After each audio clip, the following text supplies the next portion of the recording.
Assim diz a palavra do Senhor. Não me repreendas, Senhor, na tua ira, nem me castigues no teu furor. Cravam-se em mim as tuas setas e a tua mão recai sobre mim. Não há parte sã na minha carne por causa da tua indignação. Não há saúde nos meus ossos por causa do meu pecado. Pois já se elevam acima de minha cabeça as minhas iniquidades, como fardos pesados, excedem as minhas forças. Tornam-se infectas e purulentas as minhas chagas, por causa da minha loucura. Sinto-me encurvado e sobremodo abatido, ando de luto o dia todo. Ardem-me os lombos e não há parte sã na minha carne. Estou aflito e muito quebrantado, dou gemidos por efeito do desassossego do meu coração. Na tua presença, Senhor, estão os meus desejos todos, e a minha ansiedade não te é oculta. Bate-me a excitação no coração, faltam-me as forças e a luz dos meus olhos, essa mesma já não está comigo. Os meus amigos e companheiros afastam-se da minha praga, e os meus parentes ficam de longe. Armam ciladas contra mim, os que tramam tirar minha vida. Os que me procuram fazer o mal dizem coisas perniciosas e imaginam engano todo dia. Mas eu, como surdo, não ouço, e qual mudo, não abro a boca. Sou com efeito como quem não ouve, e em cujos lábios dou uma réplica. Pois em ti, Senhor, espero, tu me atenderás, Senhor Deus meu. Porque eu dizia, não suceda que se alegrem de mim e contra mim se engrandeçam, quando me resvala o pé. Pois estou prestes a tropeçar, a minha dor está sempre perante mim. Confesso a minha iniquidade, suporto tristeza por causa do meu pecado. Mas os meus inimigos são vigorosos e fortes. E são muitos os que sem causa me odeiam. Da mesma sorte, os que pagam o mal pelo bem são meus adversários, porque eu sigo o que é bom. Não me desampares, Senhor, Deus meu. Não te ausentes de mim. Apressa-te em socorrer-me, Senhor, salvação minha. Glória a Deus. Pai, estamos diante da tua palavra, Senhor. Eu creio que o Senhor tem algo a acrescentar ao nosso coração, porque o Senhor é um Deus vivo, Deus que fala. O Senhor tem olhos e vê, tem boca e fala, tem ouvidos e ouve. Nós não estamos falando de um Deus de barro, de pedra, um Deus, Senhor, no qual nós podemos carregar nas mãos. Não, Senhor. Nós estamos falando de um Deus que nos carrega nas mãos. Um Senhor que está sempre conosco. Ó Pai, abençoa-nos pela tua palavra.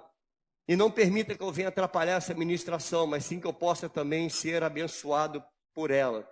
Assim eu oro, já te agradecendo pela vida dos meus irmãos.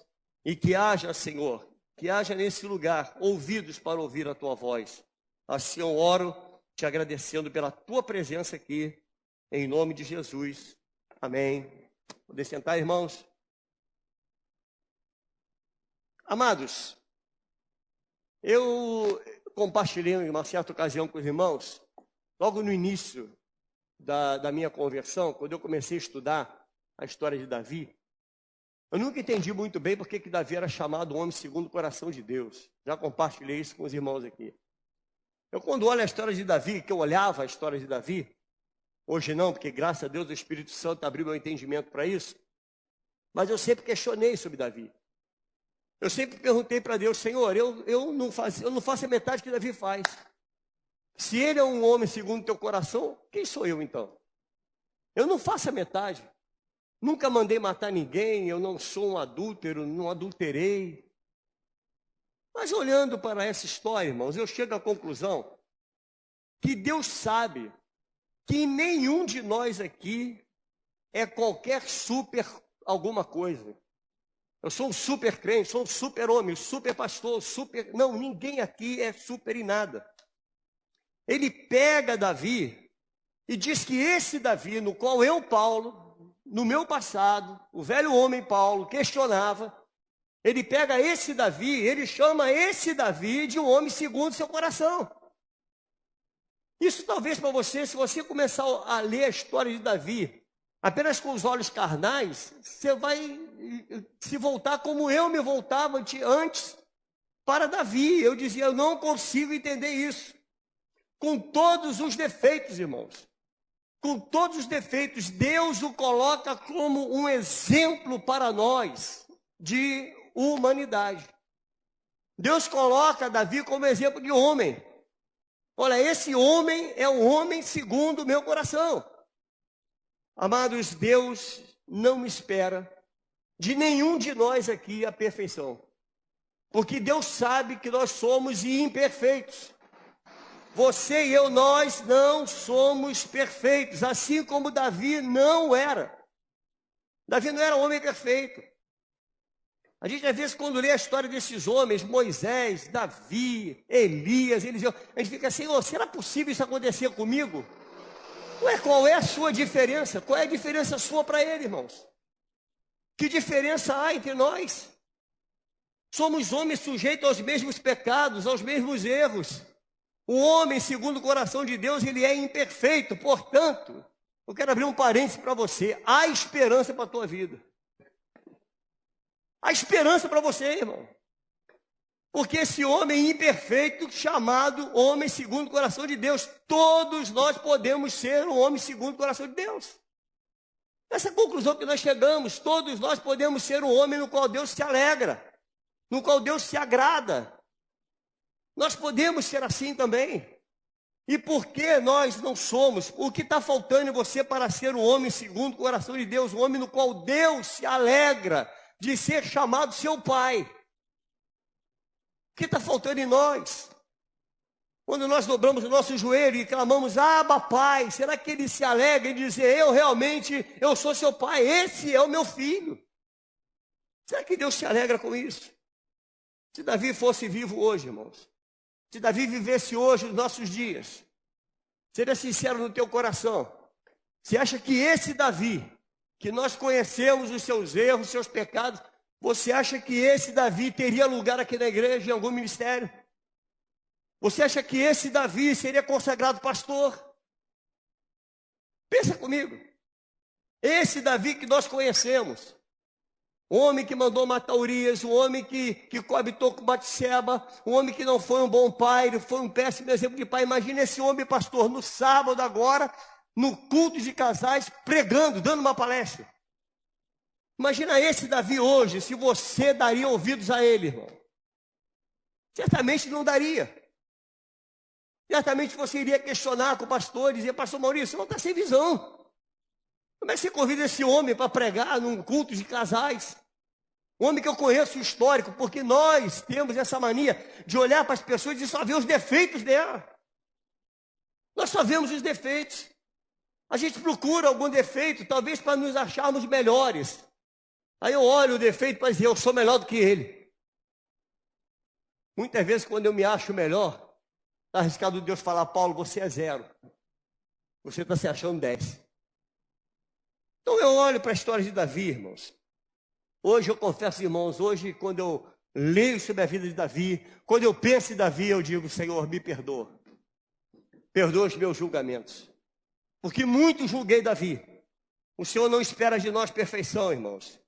O Senhor espera de mim e de você que nós viemos evoluir a cada dia, que nós viemos a crescer a cada dia, que nós viemos a amadurecer a cada dia. É isso que Ele espera de mim e de você. Ele espera de mim e de você arrependimento. É por esse motivo, pelo que está contado aqui nesse salmo lindo, maravilhoso esse salmo. É por causa disso que esse homem era chamado homem segundo o coração de Deus. Homem que era de fácil arrependimento. Homem que se arrependia, homem que reconhecia suas falhas, seus erros. Essa nova criatura que foi gerada em nós, irmãos, ela estará sempre em guerra constante contra aquilo que nós fomos no passado. Sempre. Sempre essa nova criatura que você é hoje, ela vai estar numa guerra constante com aquele homem que você foi lá atrás, querendo trazer ele de volta. Sempre. Então não pense que aqui há alguém super, que nós não somos super coisa nenhuma.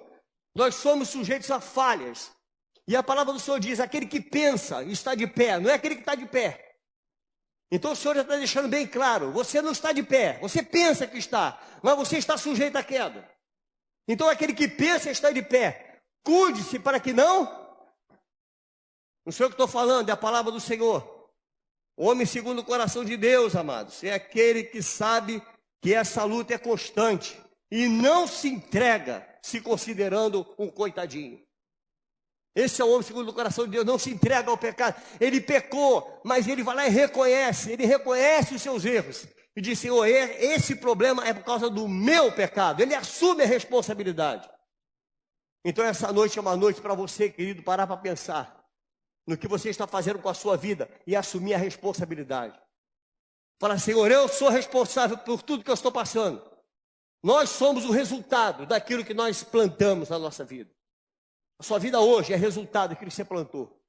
Então assuma essa responsabilidade, amados. Eu fico pensando, quando o diabo chegou para Jesus lá no deserto, quando o Senhor foi levado ao deserto pelo Espírito Santo para ser tentado, ele foi levado à prova. E não era Paulo, não era Manuel, não era Alexandre, não era nenhum de vocês aqui. É Jesus de Nazaré. O próprio Jesus foi levado lá no deserto.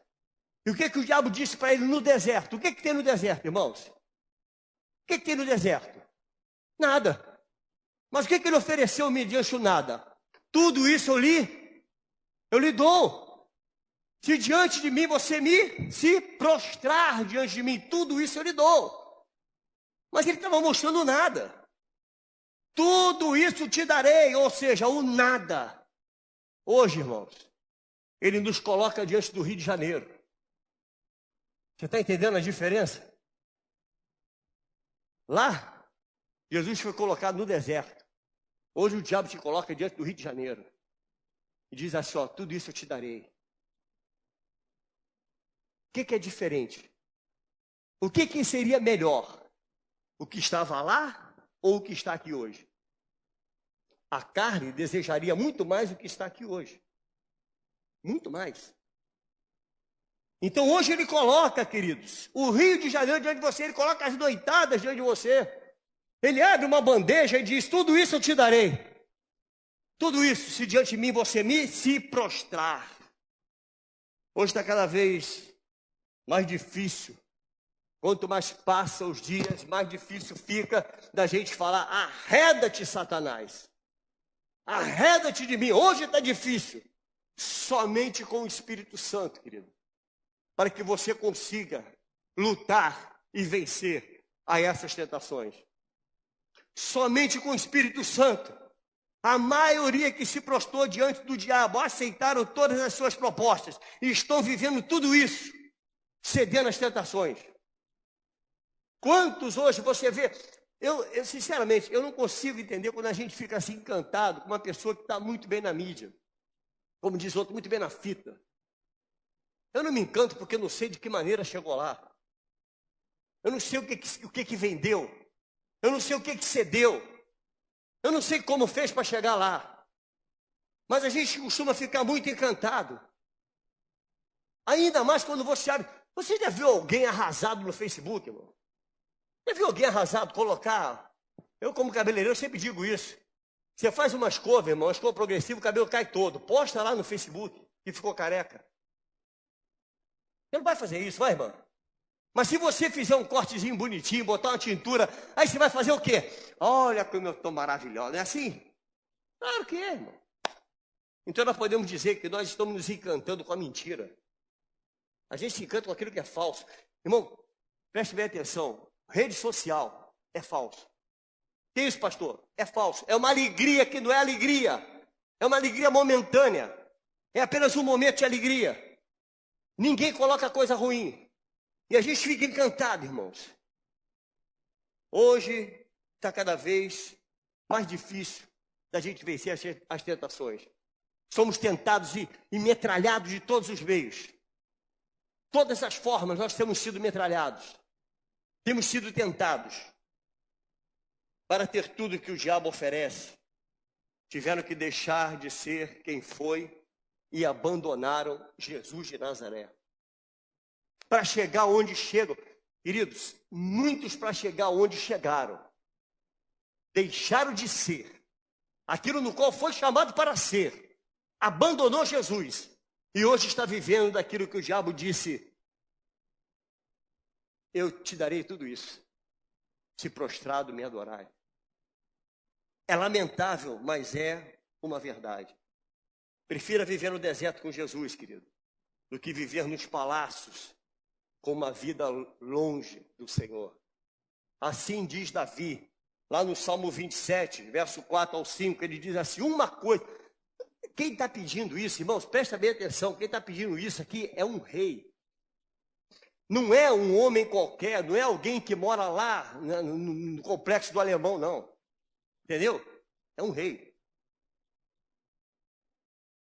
Ele diz aqui, ó, uma coisa eu peço ao Senhor. O que ele pediu, Alexandre? O que ele pediu, igreja? Uma coisa eu peço ao Senhor e eu a buscarei. Ou seja, eu vou pedir, eu vou atrás. Porque isso é algo que me interessa. Isso é o importante. Ninguém vai atrás daquilo que não interessa. Ele disse, eu vou buscar que eu possa fazer o quê? Morar na casa do Senhor. Quantos dias? Todos os dias da minha vida. Todos os dias. Eu deixarei tudo isso, deixarei meus palácios, deixarei tudo isso aqui. Eu vou morar na casa do Senhor. Por quê, irmãos? Para contemplar a beleza do Senhor e meditar no seu templo, pois no dia da adversidade, Ele me ocultará no seu pavilhão, no recôndito do seu tabernáculo, me acolherá, elevar-me-á sobre uma rocha. Quem pediu isso, irmãos? Um rei.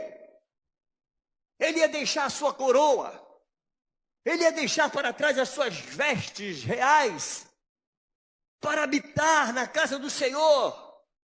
Ele dizia, eu quero viver todos os dias na tua presença, Senhor. Para quê? Só para contemplar a beleza do Senhor. Só para ficar contemplando a tua beleza. Amados, no deserto, estando no Senhor, nós estaremos muito mais seguros do que nos palácios longe dele. Queira estar perto do Senhor. Queira estar junto dele, próximo ao Senhor. O lugar mais seguro da nossa vida, querido, é na presença de Deus. É o lugar mais seguro para você. É na presença do Senhor. As lutas hoje são muito mais intensas. Assim como as sequelas são também muito mais intensas. Como nós temos lutado, querido. Como nós temos lutado para dizer não ao pecado, como se luta. E quando você cede a ele, como as consequências são graves na vida daquele que peca. Pastor, então você acha que você não peca? Amado, nós não vivemos na prática do pecado. Uma coisa é você pecar e continuar pecando. Aquele pecado de estimação, que eu não acho que é pecado de estimação, não. Não é estimação, não. Você aderiu e faz parte do teu DNA. Tem gente que o pecado faz parte do DNA. Já está vivendo aquilo, vive aquilo, não quer abrir mão de jeito nenhum. Perca tudo na tua vida, mas não perca Jesus. Perca tudo na sua vida. Quanto mais intensa a luta, mais sequelas no corpo e na alma. Quanto mais intensa a luta, quanto mais você cede ao pecado, quanto mais o pecado te vence, maior serão as sequelas no corpo e na alma. E esse salmo pode ser considerado como salmo penitencial, irmãos. Uma penitência de Davi. Nós conseguimos ver nesse salmo doença no corpo. Olha como é que o pecado, ele feriu a Davi. Feriu gravemente. Salmo 38, versos 5 ao 6, esse salmo que nós lemos no início. Tornam-se infectas e purulentas as minhas chagas, por causa de quê? Da minha loucura. Sinto-me encurvado e sobremodo abatido, ando de luto o dia todo. Amados, a carga era tão pesada que ele não conseguia mais andar ereto. Pesava sobre ele. Isso pesa sobre a minha vida. Eu ando de luto o dia todo, ou seja, há uma morte ao meu redor. Eu vivo em meio à morte. É isso que Davi sentiu, é isso que o pecado fez na vida de Davi. O verso 7 vai dizer, ardem-me os lombos e não há parte sã na minha carne. Queridos, o que ele sentia na alma estava agora sendo refletido no corpo. O pecado, ele reflete no corpo. Enquanto eu calei os meus pecados, adoeceram que os meus ossos adoeceram. Enquanto nós calamos o nosso pecado, o corpo vai adoecendo, irmãos. O corpo adoece quando nós calamos o pecado. Verso 8 ao 10 vai dizer: estou aflito e muito quebrantado. Dou gemidos por efeito do desassossego do meu coração. Na tua presença, Senhor, estão os meus desejos todos. E a minha ansiedade não te é oculta, ou seja, tudo que Davi fazia, tudo que ele fez, todo o seu erro, todo o seu pecado, está diante dos olhos de Deus. Não há nada oculto aos olhos do Senhor, irmãos. É isso que Davi está dizendo, olha, tudo está aí na sua presença, está diante de ti. Eu não consigo esconder o meu pecado. Você não consegue esconder o teu pecado, irmão. Por mais que você esteja longe da igreja. Não, eu tenho um pecado, mas meu pecado é lá no Rio Grande do Sul, é lá em São Paulo, é no Nordeste, sei lá onde é o teu pecado. Lá estão os olhos do Senhor, porque os olhos do Senhor estão em toda parte da terra. Não há pecado oculto. Não há um pecado da madrugada. Aquele pecado da madrugada, sabe, querido, presta bem atenção nisso. Você que está me ouvindo pela internet, aquele pecado da madrugada do computador, não tem esse pecado. Deus está vendo ele. Deus está vendo, Deus está contemplando isso, querido. Ah, mas está todo mundo dormindo, a minha família está dormindo, a esposa está dormindo, meu marido. Ninguém está vendo. Deus vê. Porque os olhos do Senhor estão aonde? Em toda a parte. Bate-me excitado o coração, faltam minhas forças, e a luz dos meus olhos, essa mesma já não está comigo, ou seja, cegueira total. Estou cego. O pecado cega, irmãos. O pecado cegou Sansão. O pecado traz a cegueira. Existem dores na alma que a imaginação alheia não consegue captar, irmãos. Existem dores na nossa alma, existem pecado, querido. Há pessoas que vivem um pecado que só ele sabe a dor que é, a dor que sente com esse pecado. Mas essa noite é uma noite que Deus te convida e está te convocando a abrir mão desse pecado, a perder tudo. Querido, se esse pecado, preste bem atenção nisso, em nome de Jesus. Se esse pecado do qual você está inserido nele, se esse pecado, querido, ele vai te levar, se você abrir mão dele, te levará à falência, abra a falência. Você está entendendo isso, amado? Que isso, pastor? Isso é porque não é o Senhor, vai perder tudo. O que você perder nessa terra, tu ganha na eternidade com Deus, querido. Tudo nessa terra é corroído, tudo é corrompido.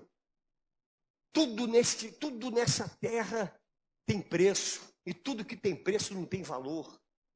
Aquilo que vem de Deus não tem preço, porque o valor é imensurável.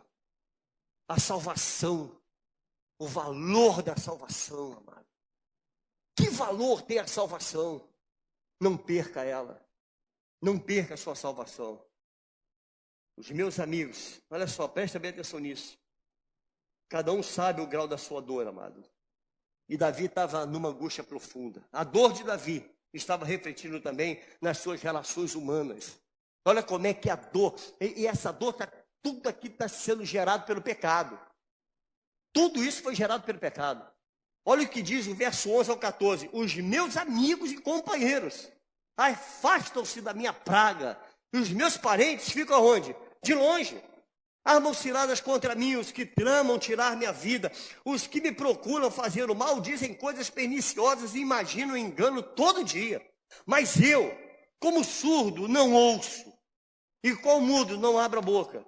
Sou com efeito como quem não ouve, e em cujos lábios não há réplica. Davi era a doença ambulante. E Deus diz que esse homem era o homem segundo o seu coração. Amados, nosso Deus é misericordioso. Não há ninguém perfeito aqui, irmão. Nenhum perfeito. Perfeito aqui é o cabeça da igreja. Só Cristo é perfeito. Nós estamos, a cada dia, nós estamos sendo aperfeiçoados. A cada dia. Quando você vem e ouve uma palavra, está sendo o quê? Limpo, aperfeiçoado. Você está sendo tratado.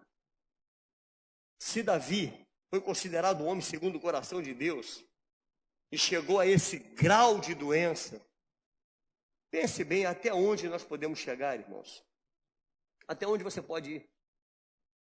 Amados, existem buracos que o próprio ser humano constrói para si. E esse salmo revela a profundidade do buraco no qual Davi caiu. Davi reconhece que foi ele quem construiu o próprio buraco. Amado, para de botar a culpa no diabo pelos buracos que você está metido nele. Davi reconhece que fui eu que entrei, eu construí. Verso 3 ao 5 vai dizer: não há parte sã na minha carne, não há nada meu que preste, por causa da tua indignação.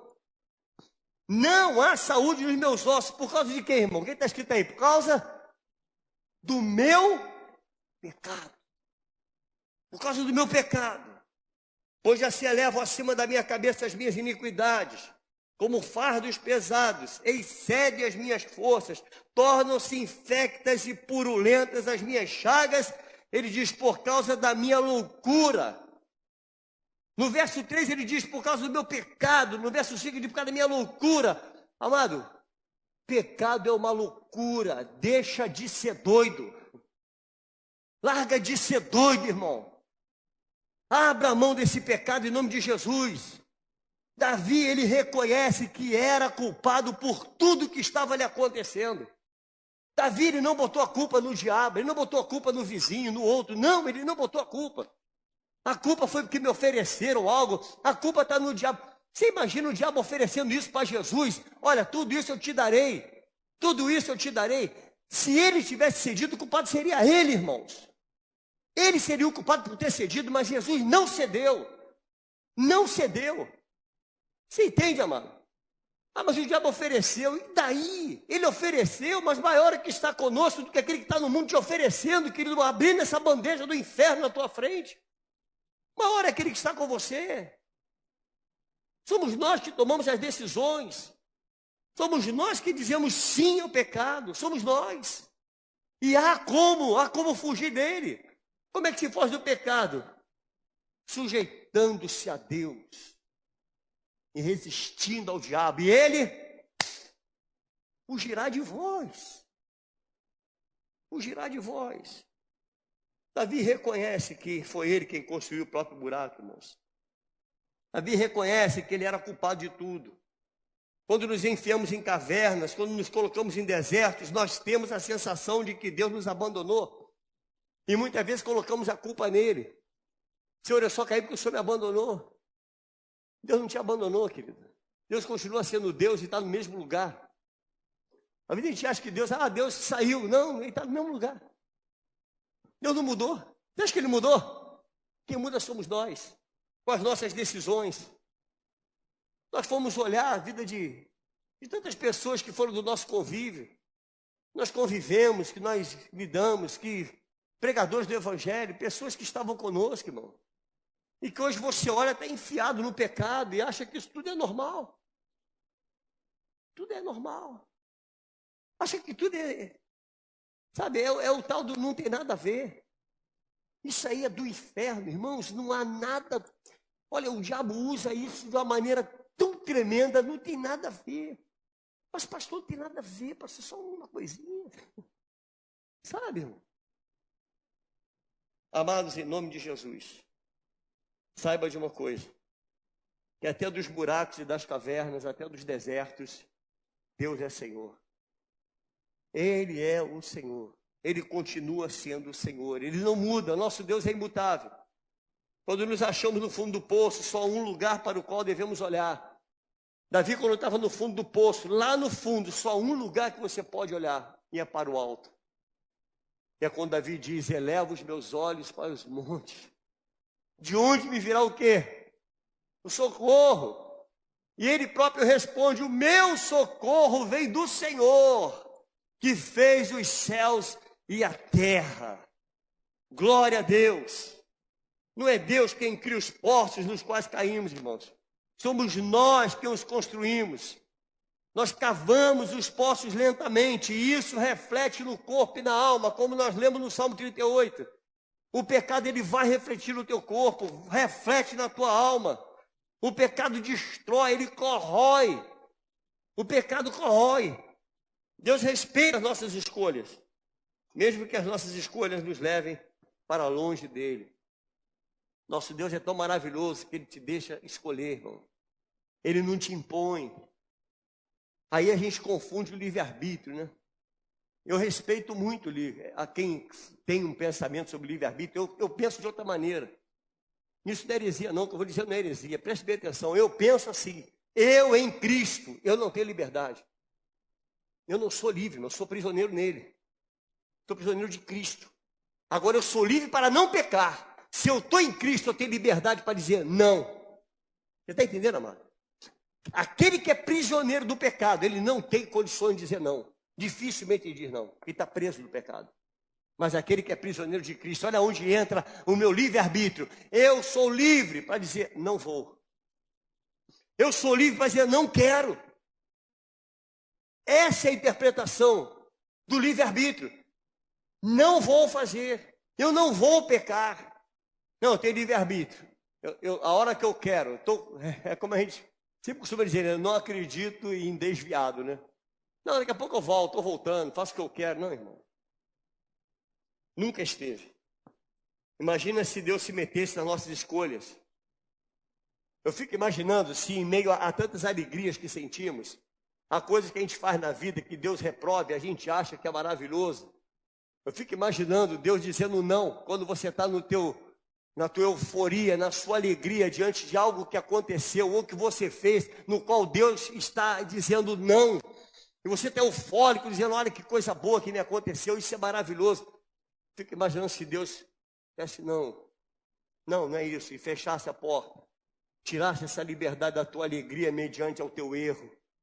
Sabe como é que Deus faz, querido? Deus está te dando essa liberdade de você reconhecer que está errado. Deus é tão tremendo que ele diz, reconheça que você é um pecador. Reconheça, expõe teu pecado diante do Senhor e certamente ele te perdoará.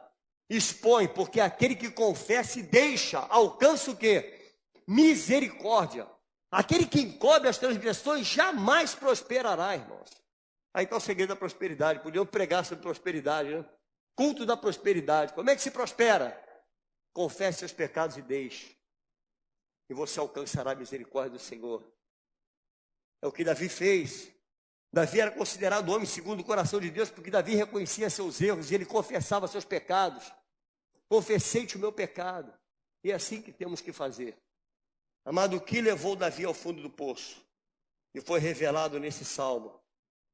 Primeiro, pecado não perdoado. Verso 3 ao 4 diz, não há parte sã na minha carne, por causa da tua indignação. Não há saúde nos meus ossos. Aí ele diz, por causa do meu pecado. Davi rasga o coração e diz, olha, tudo isso está me acontecendo por causa de mim mesmo. Eu sou o culpado. A culpa é minha, a culpa não é de Deus, a culpa não é do diabo. É minha, porque eu sou pecador, pois já se elevam acima de minha cabeça as minhas iniquidades, como fardos pesados, excedem as minhas forças. O problema, amado, é que falar de pecado hoje não está muito na moda, né? Falar de pecado hoje, eu fico pensando por que às vezes a igreja, ela custa crescer em números. Ela custa crescer em números porque a gente está pregando seu pecado. Está botando o dedo no erro, na ferida, está colocando está colocando o dedo lá e dizendo, você está errado, e ponto final. Nós não podemos negociar com o pecado, amado. Com o pecado não se negocia. Nós, os modernos, nós clamamos pela liberdade, isso faz parte da nossa natureza. A gente quer que tudo seja normal, tudo seja livre. Não, somos livres. Não, querido. Presta bem atenção nisso. Se você está errado, amado, se você está cometendo seus pecados, e esse pecado que você acha que é oculto e não é, hoje é o dia do arrependimento. Hoje é o dia que o Senhor te trouxe aqui para você dizer não ao pecado. Nós fomos criados para a liberdade, amado. Isso faz parte da nossa natureza. O Senhor criou Adão para ser livre. Disse, Adão, tu vai ser o jardineiro disso aqui, tu vai cuidar de tudo isso. Você é livre, Adão. Só tem uma condição, não come daquela árvorezinha, não. Ou seja, você é livre até para comer, mas não coma. Você tem a liberdade, Adão, você pode, olha, tudo isso é teu. Mas daquela ali não come, não. Como é que o pecado atrai? Irmão, você já imaginou quantas frutas deveria ter naquele jardim? Você já imaginou, irmã? Quantas frutas deveria ter ali? Quantas árvores frutíferas, quantas coisas maravilhosas, os pássaros voando. Mas não, os olhos foram focados no pecado. O pecado atrai. O pecado atrai, irmãos. Foi atraído pelo pecado, atraída pelo pecado. Não temos intimidade com prisões, amado.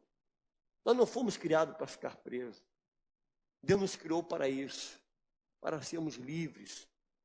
Você foi criado para ser livre, então essa noite, em nome de Jesus, se liberte do pecado, amado. Você que está me ouvindo pela internet, se liberte do pecado. Você não nasceu para viver engaiolado.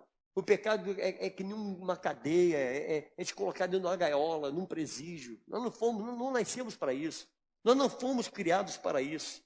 Na liberdade, nós nos tornamos, muitas vezes, uma pessoa libertina, né? Confundimos a liberdade com libertinagem.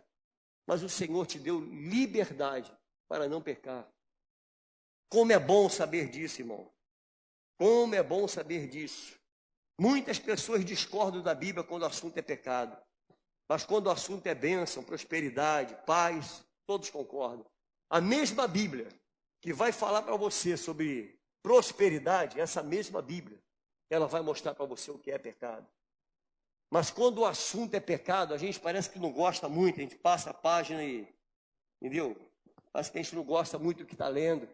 Mas quando o assunto é prosperidade, quando você vai lá em Deuteronômio, vê a prosperidade, vê as bênçãos, que maravilha, isso aqui é para mim. Glória a Deus, aleluia. Mas quando você lê as maldições sobre os erros, sobre os pecados, não, isso aqui não faz parte do meu ser. Tem pessoas que deveriam ter uma Bíblia própria. Aquilo que agrada, deixa, aquilo que não agrada, tira. Fico imaginando isso, irmãos. Fico imaginando as pessoas escolhendo, sabe, o que serve para mim, o que não serve. Amado, de Gênesis a Apocalipse, tudo foi escrito para o nosso ensino. Tudo. Não há uma vírgula aqui que você possa tirar e dizer, isso aqui não serve para mim. Tudo serve para mim e para você. Vou destacar um versículo qualquer aqui. Se cair, não ficará prostrado, porque o Senhor o segura pela mão. Amém, irmão? Glória a Deus, está aqui, ó. Está na Bíblia.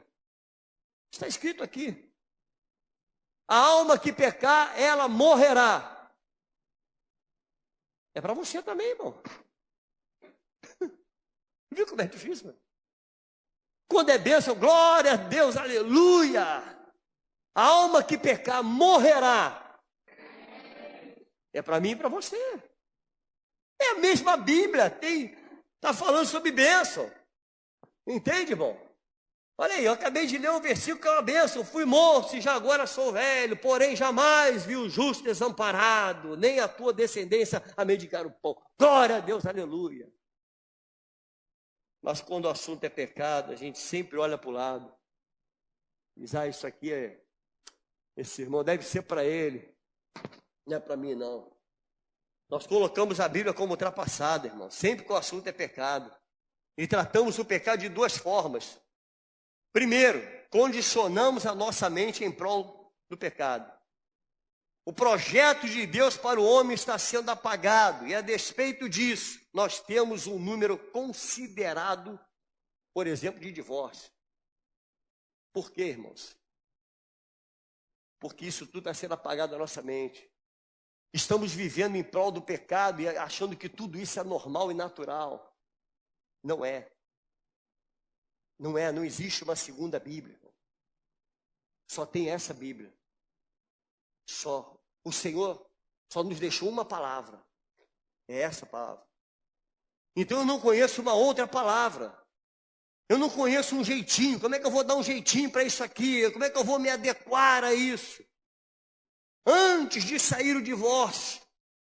Antes, irmãos, a pessoa ainda está em estado de litígio. que faz? Já arruma outra, já está de olho. Por quê, irmãos? Porque o pecado é assim, ele vai atraindo. Eu acho tão interessante quando um casal se separa e aí ele arruma um outro cônjuge, ou ela arruma um outro cônjuge. Não casou ainda porque não está divorciado. Quando vai assinar um documento que está lá escrito casado, solteiro ou viúvo, o que você escreve? O que o casado escreve? Ah, por que ele não botou separado? Por que não botou separado? Porque é casado. Está escrito lá. Você está entendendo, irmãos? A gente vai se adequando aos erros e vai trazendo para nós, vai tendo que encaixar a coisa da maneira que nos agrada. Mas o pecado vai ser sempre pecado, o erro vai ser sempre erro, não adianta a sociedade querer adequar os erros, não adianta, irmãos. Homossexualismo é pecado, vai continuar sendo pecado e ponto final. Não adianta querer empurrar para dentro da garganta da igreja, pecado é pecado, erros são erros. Não existe uma outra Bíblia, a Bíblia chama de abominação, e me processa quem quiser, porque se me processar vai ter que processar o autor. E o autor da palavra é o Espírito Santo. Como vai processar ele? Foi ele que deixou escrito aqui que o homossexualismo é abominação. Mas a gente acha, não, isso aí agora é modernismo, nós estamos numa outra era. Não, querido, a Bíblia é atual. É o livro mais atual que você tem, a Bíblia. Pastor, o que vai acontecer no amanhã? Leia a Bíblia. O que vai acontecer amanhã? Leia a Bíblia. Você vai saber. Pastor, eu estou errado ou eu estou certo? Leia a Bíblia. Vai ler a Bíblia. Não, eu vou consultar meus pastores. Consulta a Bíblia. A gente tem preguiça de consultar a Bíblia. Aí consulta o pastor. Não, pastor, é que eu estou entrando num outro negócio aqui. Estou fazendo uma transação ali. Vai para a Bíblia que ela vai te responder. Não estou isentando os pastores, por favor. Não é isso que eu estou dizendo. Estamos aqui para abençoar vocês. Em nome de Jesus. Mas a gente não quer Bíblia, a gente quer uma palavra diferente, uma palavra que nos agrade. Eu tenho para mim, nós somos confidentes nisso. Entende, irmão? O pastor tem a confidência dele com os membros, eu tenho, o pastor Manuel, nós temos lá dentro do gabinete, é outra história. Tá? Somos éticos. Mas eu fico imaginando o pastor ali dentro, ouvindo coisa. Quando ele dá um conselho, a pessoa diz assim, pastor, vou embora dessa igreja. Por quê? Porque não ouviu o que queria, não é assim, pastor? Não ouviu o que eu queria. Eu queria que o pastor dissesse, não, eu vou achar um jeito aqui para você, meu filho, peraí. Vou procurar aqui um versículo, um texto sem contexto. Eu vou achar um texto sem contexto, aí tu sai feliz da vida. Não vai encontrar isso aqui, irmão. Você vai encontrar confronto com o teu pecado, confronto com o teu erro. Está errado, está errado. Amado, não procure o gabinete tentando que passe a mão na cabeça, que não vai ter isso aqui, irmão. Não tem jeitinho para o teu pecado, para o teu erro. Pecado só tem um jeito. Largar o pecado. Confessa, deixa e alcançará misericórdia. O que confessa e deixa, alcança misericórdia. Outra forma de lidar com o pecado é admissão e arrependimento. No verso 1, o primeiro vai dizer, não me repreenda, Senhor, na tua ira, nem me castigue no teu furor. Ao ler isso, irmão, na verdade, o que esmaga não é a presença de Deus. O que está esmagando Davi é saber sobre a ausência de Deus. Deus, por favor, não me ausente, não me retire o teu espírito. Davi tinha consciência disso, não quero viver sem Deus. Senhor, não retire de mim o teu espírito. Não, Senhor, não faça isso. Não faça isso. Pecado nos afasta de Deus, irmãos. Deus continua sendo Deus, mas o pecado, ele nos afasta. Quando Deus sai, o que sobra em nós é o eu. E o eu sem ele é desastroso. Paulo sem Deus é um desastre. É um desastre. Você sem Deus é um desastre. Irmãos, quando a gente trabalhava com dependente químico, aí dando orientação para um drogado e tudo, ele perguntava para mim assim, tu já usou droga? Eu falei assim, nunca. Mas eu já fui a pior droga desse mundo. Eu já fui um homem sem Deus. Não há droga pior do que um homem sem Deus. Um homem sem Deus é a maior droga que existe nesse mundo, irmão. Por que o homem comete tantos delitos, tantos erros? Falta de Deus. Só isso. Deus muda a nossa história. Então Davi, ele sabia disso. Quando Deus sai da nossa vida, o que sobra é o eu, e o eu sem Deus é desastroso.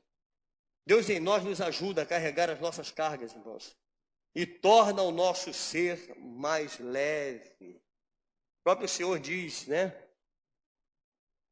O meu fardo é leve, meu jugo é suave. Vinde a mim, todos vós que estáis cansados, com Ele há descanso em Deus, irmão. A segunda coisa que eu quero compartilhar, já estou partindo para o final. A ansiedade levou Davi ao fundo do poço. Olha outro erro de Davi, ansiedade. Olha o que diz o verso 9. Na tua presença, Senhor, estão os meus desejos todos, e a minha ansiedade não te é oculta. Nós estamos vivendo num mundo de pessoas ansiosas. Querido, a gente quando pega isso aqui, olha, sinceramente, tu quando dá um clique, se não abrir em 0,0 segundo, não presta mais. Não, é assim ou não é, irmão? Não, meu Deus, está demorando. Já tem 0,5 segundos que eu cliquei e não abre. A gente, sabe, há uma ansiedade, a querer resolver logo. Eu quero as coisas rápido, tem que ser o fast food. Tudo é rápido, tudo é rápido. O alimento é rápido, tem que chegar no restaurante, pedir em 5 minutos, tem que entregar. Se não entregar, não é assim, Sandrinha. Ó, está demorando, almoço. Não, só 5 minutos, irmão. Então a ansiedade, ele diz, na sua presença, Senhor, estão os meus desejos todos. E a minha ânsia, olha como é que Davi traz para ele a culpa. Davi traz para ele. Davi não culpa ninguém, isso é que é importante, irmão. Nós entendemos, a culpa é sua. A ansiedade rouba de nós a qualidade de vida. Sinceramente, irmão, não precisa levantar a sua mão não, mas quem aqui se reconhece ansioso? Sinceramente. Ó, levantou a mão, tá bom. É assim, ansioso. Levantou logo as duas. Isso hoje é comum. Porém, irmãos, não deixa de ser danoso. É comum, mas causa danos. É danoso para o corpo. Como é ruim a pessoa ansiosa. Então, tenha calma, tenha paciência. A ansiedade entrou na cultura e continua provocando danos, irmãos. Olha o que diz o verso 10. Bate-me excitado o coração. Olha, depois da ansiedade, o coração dá uma acelerada. Bate-me excitado o coração, faltam-me as forças e a luz dos meus olhos. Essa mesma já não está comigo. Esse cansaço não é físico, esse cansaço é da alma, irmãos. E a cura não está no Rivotril. Não está no Rivotril. Você vai tomar uma caixa de Rivotril, amanhã teu dia vai ser a mesma porcaria, irmão. A mesma coisa. Porque a cura não está ali. A ansiedade rouba de nós o privilégio de viver o hoje. Você está entendendo isso? Viva o hoje. Aí o amanhã pertence a Deus, tu não sabe nem se vai chegar em casa hoje, irmão. Tu não sabe nem o minuto seguinte, já está pensando no amanhã. A gente quando vive o amanhã, a gente faz do hoje um inferno. É isso. Não consegue viver o hoje. E o amanhã? O amanhã é amanhã. Deixe cada dia o seu próprio mal. Deixe o amanhã na mão de Deus, irmão. Você sabia que Deus está preparando o amanhã para você? Amém? E se não tiver? Amém? Deus tem um amanhã para mim. E se não tiver? E se essa noite fechar a tua torneirinha? Esse amém é sincero, irmão. Esse amém foi do coração. Olha que mentira, é pecado. Eu estou tratando de pecado. Vou falar de novo para você se redimir. Deus pode fechar essa torneirinha hoje. Amém. Amém. Então tá bom, eu acredito. Glória a Deus, irmão. A ansiedade rouba de nós o privilégio de viver, irmãos. Nós vivemos uma geração de ansiosos, vivendo a vida da máquina, né? A gente está deixando as nossas relações reais e vivendo as relações virtuais. Olha o que diz Filipenses capítulo 4, versos 6 ao 7. Vai dizer, não andeis ansiosos de coisa alguma, Em tudo, porém, sejam conhecidas diante de Deus as vossas petições, pela oração e pela súplica em ações de graça. E a paz de Deus, que excede todo entendimento, guardará o vosso coração e a vossa mente em Cristo Jesus. Esse verso 7 tem tudo a ver com o verso 6. Primeiro ele diz, não ande ansioso com coisa alguma, ponto e vírgula. Aí ele vai te orientar. E no final ele vai dizer o que acontece com você que não anda ansioso. A paz de Deus, que excede todo entendimento, guardará o vosso coração e a vossa mente em Cristo Jesus. Mas está condicionado a quê? Aquele que não anda ansioso. Não andeis ansioso. Cada dia da sua vida pertence a Deus. Deus tem um minuto seguinte da sua vida na mão dele. Não adianta querer correr, que nós não vamos aumentar nem um minuto da nossa vida. Então para de ser ansioso. Ansiedade é pecado, irmãos. Deus nos dá uma ordem e não uma sugestão. E quando ele diz não é não, e quando a gente faz o contrário, estamos em pecado. Ele diz não andeis. Então é para não andar. O quê? Ansioso. Não podemos viver ansiosos por coisa alguma. E o contrário disso é desobediência. E desobediência é pecado. A terceira coisa, para finalizarmos, rejeição. E com a rejeição vem a solidão e o abandono. Verso 11 ao verso 12 vai dizer, os meus amigos e companheiros afastam-se da minha praga. E os meus parentes ficam longe de mim. Armam ciladas contra mim, os que tramam tirar minha vida. Os que me procuram fazer o mal, dizem coisas perniciosas e imaginam engano todo dia. Pode estar cercado por uma multidão, amado, e está sozinho. Está completamente só. É difícil achar plenitude hoje, por causa das amizades virtuais. A gente tem tanta gente que nos cerca, eu não consigo entender quando a gente fala assim, são os meus amigos. Aí tu abre lá, tudo virtual. 2.000 amigos virtuais. Nenhum deles te conhece. Nenhum deles conhece a tua dor. Só conhece a nossa mentira. Qual a mentira? Não é assim? Só conhece o lado mentiroso, irmão. Mas não conhece a tua. Não conhece. Porque isso não interessa. Isso não interessa. Então é uma vida de mentira cercado de pessoas mentirosas. Entende, irmão? E isso não faz bem. Isso não nos faz bem. Davi vence tudo isso com a confissão. Isso faz de Davi um homem segundo o coração de Deus. Olha o verso 18. Confesso a minha iniquidade, suporto tristeza por causa do meu pecado. Amado, o pecado deu prazer, porém as consequências foram desastrosas na vida de Davi. Mas a partir da confissão, Deus o perdoou.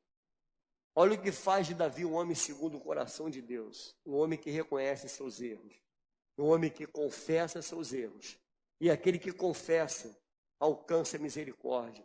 Deus é misericordioso para te perdoar. O pecado é como alguém que salta de paraquedas, irmão. Você já saltou de paraquedas? Eu nunca saltei.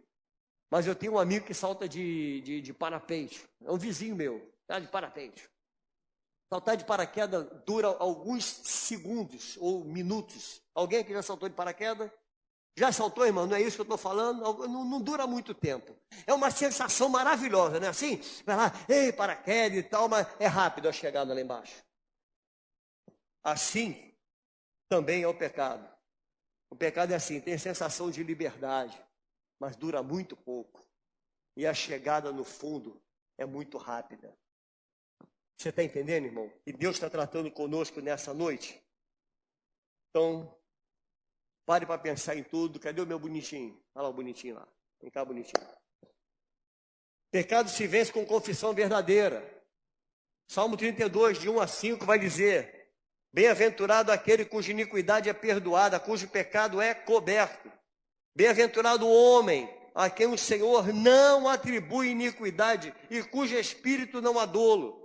Enquanto calei os meus pecados, olha o que Davi diz, enquanto eu fiquei quietinho, eu estou pecando, estou quietinho, não conto para ninguém. Enquanto eu calei os meus pecados, envelheceram os meus ossos pelos meus constantes gemidos todo dia. Olha o que o pecado fez na vida de Davi. Todo dia traz dor, gemido. Todos os dias. Porque a tua mão pesava dia e noite sobre mim. E o meu vigor se tornou em seguidão de estio. Confessei-te o meu pecado. Ah, querido, olha o segredo. Confessei-te o meu pecado e a minha iniquidade não mais ocultei. Disse, confessarei ao Senhor as minhas transgressões. E tu perdoaste a iniquidade do meu pecado. Glória a Deus. Não viva, amado, essa suposta liberdade na qual você imagina ser prazerosa. Não viva esse pecado achando que isso tudo vai te dar prazer, porque vai te levar à morte. É como uma queda de paraquedas. A queda da paraquedas é exatamente assim. Dá prazer no meio do trajeto, mas lá no final vai cair. Chega no fim. Vai chegar ao fim. Em nome de Jesus. Pense no tudo que Deus falou com você nessa noite. E ele finaliza dizendo, não me desampare, Senhor Deus meu. Não te ausente de mim. Apressa-te em socorrer-me. Senhor, salvação minha. Mesmo Davi lhe diz no Salmo 1, bem-aventurado o homem que não anda no conselho dos ímpios, não se detém no caminho dos pecadores, nem se assenta na roda dos escarnecedores. Antes o seu prazer está onde? Na lei do Senhor, e na sua lei medita de dia e de noite. O prazer está na lei do Senhor e não no pecado. E não no pecado. Vamos colocar de pé, irmãos. Davi foi quem foi, queridos. Um homem segundo o coração de Deus. Porque ele reconhecia suas fraquezas. Davi reconhecia seus pecados. E os pecados de Davi eram confessados e deixados. Assim, Davi alcançou misericórdia. Nós vivemos hoje um tempo de mercado da igreja. Essa igreja de mercado, ela apresenta um Deus corrompido, no qual para alcançar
não vou, o que vão pensar de mim? Amado, não tem nada que pensar de você. Que aqui não há nenhum perfeito. Mas há aqueles que ainda se mantêm na iniquidade. E precisam nessa noite de um tratamento. Mas eu não vou te chamar aqui à frente não, irmão. Fique tranquilo. Você aí no seu lugar mesmo. Para não ser constrangedor para ninguém, eu quero convidar todos a colocarem a mão no coração. Apenas colocar a mão no coração, para ninguém ficar constrangido. Não se constranger. E começa a falar com Deus agora. Coloca diante dele a tua iniquidade. Coloca diante do Senhor aquele pecado que você considera como estimação, que você precisa largar, mas não tem força. Ele está sendo mais forte do que você, mas existe aquele que pode te ajudar nesse momento, nessa hora. E em nome de Jesus, eu creio que o Espírito Santo há de ajudá-lo, para que você largue, abandone esse pecado e se volte para ele. Pai, em nome de Jesus, eu coloco diante de Ti essa vida, Pai. A vida desse irmão, dessa irmã. Pai, trata com eles agora, Senhor. Ó Deus, que o Senhor venha através do Teu poder, Senhor. Que Tu és Deus misericordioso. Perdoar essas falhas, essa iniquidade, esse pecado. Ajuda, Senhor, o Teu servo, a Tua serva, a abandonar de vez esse erro. Pai, mesmo que isso vai custar muito caro, Senhor. Mas, Senhor, ajuda a perder tudo nessa vida para ganhar na eternidade com o Senhor. Que nada tem mais valor, Senhor, do que uma vida plena contigo. Eu coloco em tuas mãos essas vidas e já te agradeço, Espírito Santo, pelo tratamento nessa noite. Em nome de Jesus. Em nome de Jesus. Amém.